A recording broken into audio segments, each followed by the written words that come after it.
Every man desires prosperity. Every woman craves progress. But what few understand, what almost no one teaches, is that when God wants to bless you, He doesn't start with the reward. He starts with the refining. He doesn't give you the crown first. He gives you the crushing. And not because you're being punished, but because you are being prepared. The most powerful blessings in life are too heavy for the untested. They would destroy a man whose character has not been tempered in the fire. And so the fire comes first, not to burn you, but to purify you. I have spoken to thousands, interviewed men of wealth, industry, and influence. They all shared the same hidden truth. The moment of greatest growth did not come during applause, but during affliction. You think failure is a curse. But I say to you now, failure is a classroom and adversity is a mentor sent by heaven itself. When life begins to break you down, when the relationships fade, the money dries up, the doors slam shut, it is easy to believe you've been abandoned. But I tell you this, that is the precise moment when God is closest to you. Not in the comfort, but in the crushing. Because that's when you become moldable. That's when the ego cracks. That's when the illusions of control, perfection, and self-sufficiency are shattered. And what's left is something real. The you that was buried beneath ambition, the purpose that was hidden behind pride, the calling that was muted by comfort. You see, we want the reward, but we avoid the resistance. We pray for the promise, but we fear the process. And yet, God does not give prosperity to those who have not been broken enough to carry it. Because unbroken people build fragile empires, and fragile empires collapse at the first wind of challenge. So when everything falls apart, don't panic. Pay attention. Something greater is being built in the dark. Think of the seed planted in soil. It must be buried, completely hidden. It must be pressed beneath the weight of dirt. In that burial, it dies to what it was and begins to awaken to what it's becoming. The death is your breaking. And the blessing, that's the harvest that comes later. After you've endured the silence, after you've stayed faithful when no one saw your effort, after you continued to walk when you had every reason to quit. Do not confuse delay with denial. Just because the blessing hasn't come yet does not mean it isn't on the way. It means that your character is still under construction. And when it's done, when you've passed through the fire without losing your faith, you will no longer be the same man who entered it. You will be unshakable. And that is the kind of person God can trust with influence, legacy, wealth, impact. So stop asking, why is this happening to me? And start asking, what is this preparing me for? Because the man who asks better questions receives better answers. And the answer to your pain is this. Your blessing is coming. But first you must be built to carry it. That building happens in the breaking. Let others run from it. Let them hide. But not you. You are not average. You are not here to merely survive. You are here to become a vessel, a tested, proven, unshakable instrument of divine success. But if you want the power, you must first walk through the pressure. And you must walk through it with your eyes on growth, not just on relief. Because relief is temporary, but refinement is permanent. And once you've been refined, no one, not doubt, not fear, not criticism, can take what is now a part of who you are. You got to get to the point where your dreams are more important than your discomfort, where your mission is greater than your moment of pain, where your faith is stronger than your fear. And you've got to believe this truth with every fiber of your being. God is not breaking you to destroy you. He is breaking you to bless you. Not bless you the way the world defines it, with shallow applause and fleeting things, but bless you with clarity, with strength, with vision that pierces through confusion, with peace that doesn't depend on circumstance, with authority that cannot be bought and purpose that cannot be shaken. That kind of blessing, the kind that lasts, it only comes after the breaking. So stop trying to skip the process. Stop comparing your chapter 1 to someone else's chapter 20. Stop asking God for greatness and then rejecting the path that produces it. The reason many people never rise is not because they lack the potential. It's because they keep running from the pressure. And you can't have power without pressure. You want to build something legendary. You want to make an impact that outlives you. Then stop looking for shortcuts. Every master was once broken. Every visionary was once alone. Every leader was once misunderstood. And every great blessing was once wrapped in a great burden. So here's your moment. Here's the silence. Here's the discomfort. Here's the breaking. Will you run from it, or will you rise through it? Because the blessing is coming. But whether you're ready for it, that's up to you. If you stay with it, if you surrender to the shaping, to the tension, to the fire, you will rise. Yes, it's painful. Yes, it will stretch you beyond your comfort.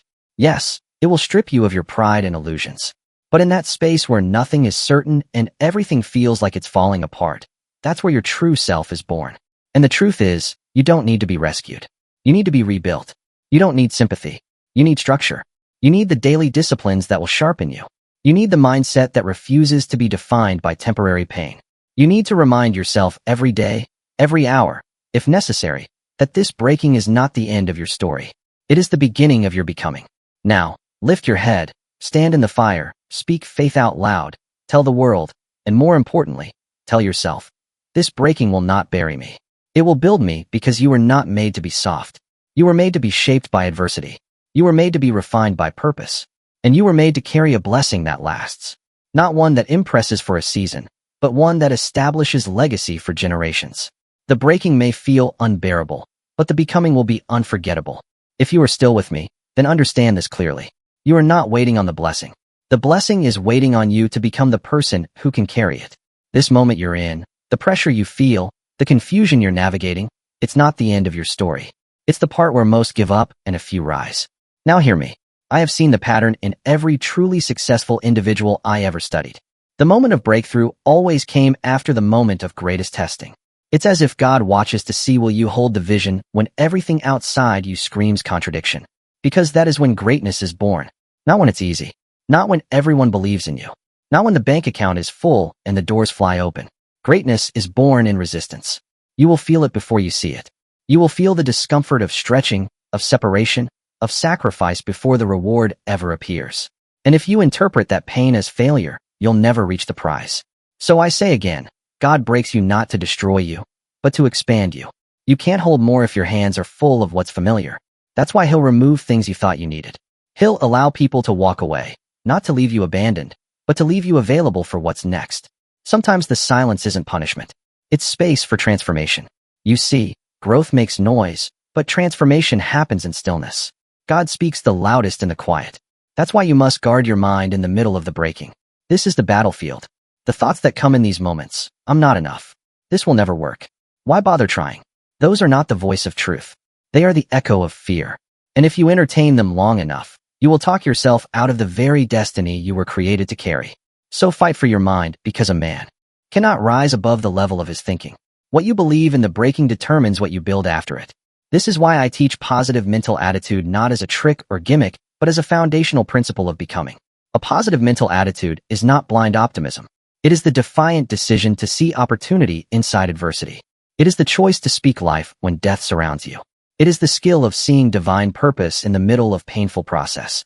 It's saying, I don't understand this yet, but I trust it will serve me. It's looking at the storm and saying, even this will be used to grow me. That kind of attitude doesn't just carry you through breaking seasons, it accelerates you through them because now you are working with the process, not against it. And let me tell you, the moment you make that internal shift, everything around you begins to move. You don't have to beg for open doors. You become the kind of person God opens doors for. You don't chase opportunity. Opportunity recognizes you. You don't strive for influence. You embody the weight of influence through how you think, how you act, how you endure. But first, you must prove that you are unshaken. That's the test. That's the proving ground of blessing. It's never about talent.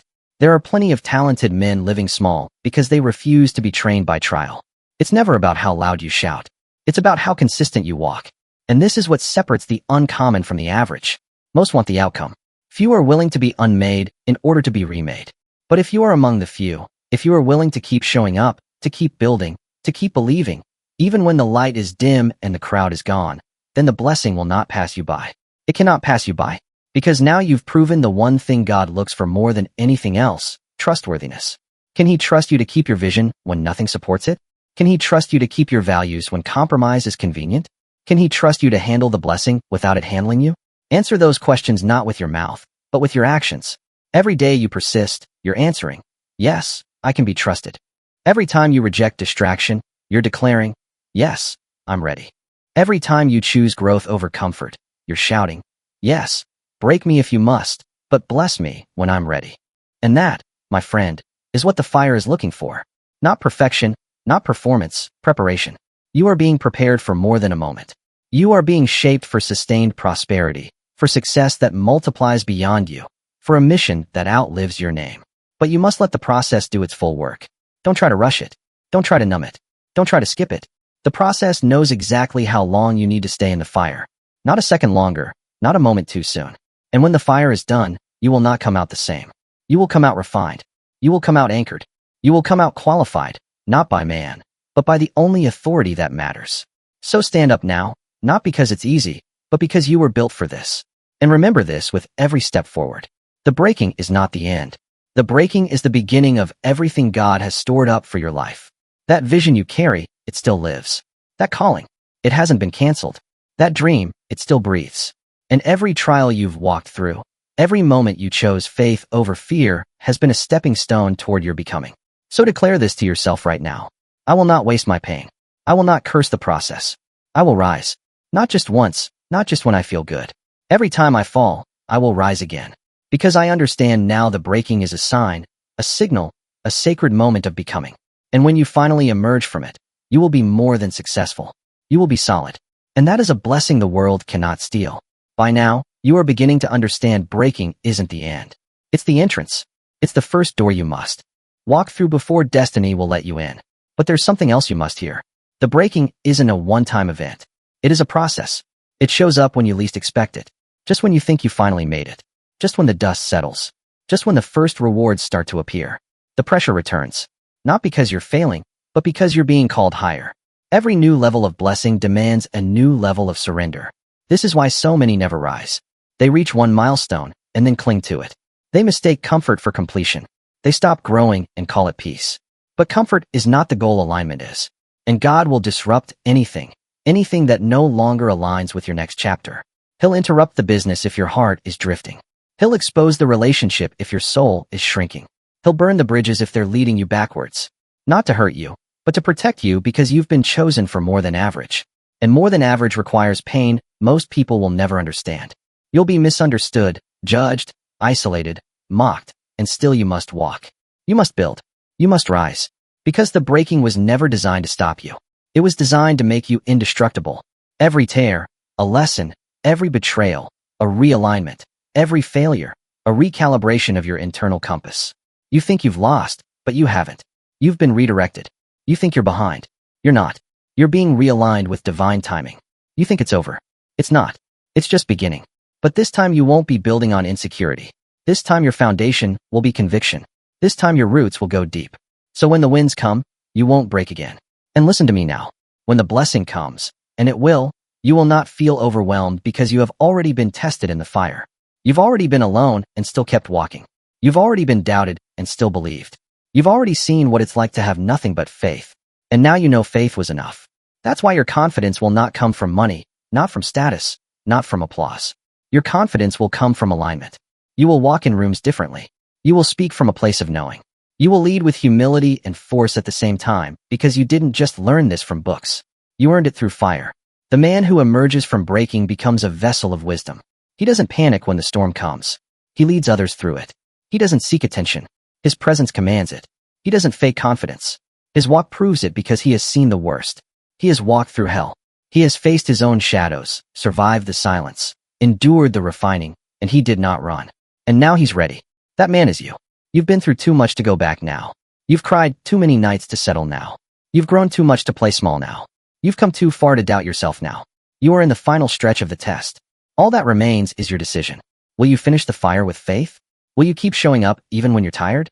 Will you trust even when you don't understand? Will you act like the blessing is already yours?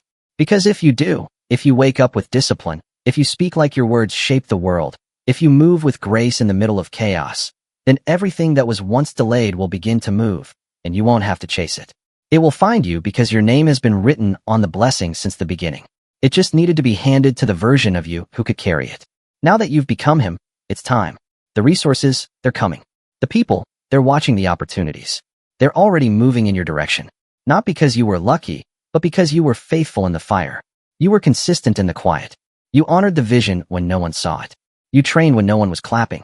You sacrificed when no one was noticing, and now you are ready for overflow. You are ready for abundance with responsibility. You are ready for influence without compromise.